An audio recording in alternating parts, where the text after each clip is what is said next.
বন্ধুসকল নমস্কাৰ।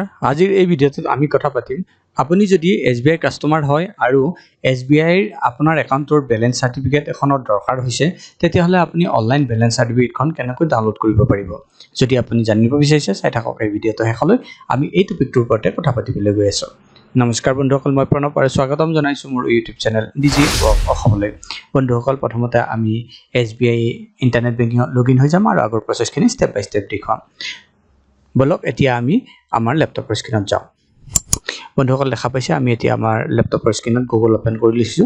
গুগলত আমি টাইপ কৰিম অনলাইন SBI, এইটো টাইপ কৰি সাৰ্চ কৰি দিম।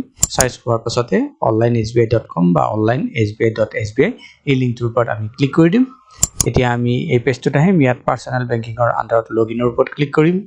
আকৌ এই পেজটোত কন্টিনিউ টু লগইনৰ ওপৰত ক্লিক কৰিম। এতিয়া চাওক আমি আমাৰ SBI ইন্টাৰনেট বেংকিংৰ লগইন পেজটোত আহি গৈছো।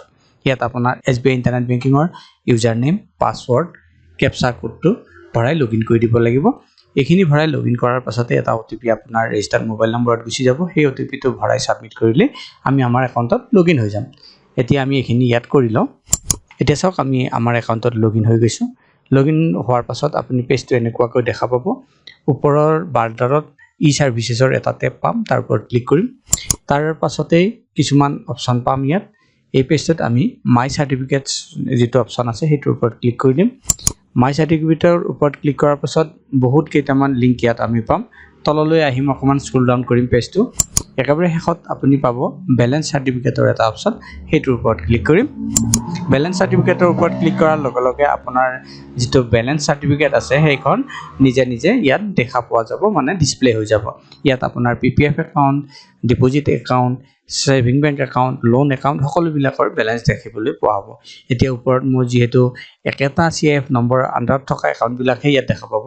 এতিয়া মোৰ একেটা CIF নম্বৰ আন্ডাৰত এটা সেভিং বেংক একাউণ্ট আৰু এটা ডিপোজিট একাউণ্ট মানে PPF একাউণ্ট আছে, সেই তাৰ বেলেন্সটো প্ৰথমতে দেখুৱাইছে। অকমান যেতিয়া তললৈ আহিম, ইয়াত মোৰ এটা লোনৰ একাউণ্টও আছে, সেই লোন একাউণ্টটো ইয়াত দেখুওৱা হ'ব। তাৰ আউটষ্টেণ্ডিং এমাউণ্ট ডিমান্ড বিলাক দেখুওৱা হৈছে। ইয়াত এতিয়া আপুনি তিনিটামান অপচন পাব, view/download in PDF, view/download in HTML, upload in DigiLocker, এই কেইটা অপচন পাব। মই ইয়াত সিধা সাধা ডাউনলোড কৰিব বিচাৰিছো, সেইকাৰণে view/download PDF ৰ ওপৰত ক্লিক কৰি দিম। সেই লিংকটোৰ ওপৰত ক্লিক কৰাৰ লগে লগে আপোনাক সেভ কৰিবলৈ কোৱা হ'ব আপোনাৰ ডকুমেণ্টটো। আপুনি ডেষ্টিনেশ্যন মানে ক'ত আপুনি সেভ কৰিব বিচাৰিছে জাগাটো সিলেক্ট কৰক আৰু এটা নাম দি সেভ কৰি দিয়ক। সেভ হোৱাৰ পাছত যেতিয়া ওপেন কৰিব আপোনাৰ সাৰ্টিফিকেটখন এনেকুৱা ধৰণে দেখা পোৱা যাব। বন্ধুসকল এনেকৈ আপুনি যদি SBI ৰ পৰা বেলেন্স সাৰ্টিফিকেট এখন ডাউনলোড কৰিব বিচাৰিছে আপোনাৰ একাউণ্টৰ এগেইনষ্টত, তেতিয়াহলে সহজতে কৰিব পাৰে। আশা কৰিছো এই ভিডিঅ'টো আপোনালোকৰ পছন্দ হৈছে। যদি এই ভিডিঅ'টো পছন্দ হৈছে ভিডিঅ'টো কৰক লাইক আৰু চেনেলটো সাবস্ক্ৰাইব কৰিবলৈ নাপাহৰিব। পুনৰ লগ পাম আন এটা ভিডিঅ'ত। তেতিয়ালৈ বন্ধুসকল নমস্কাৰ।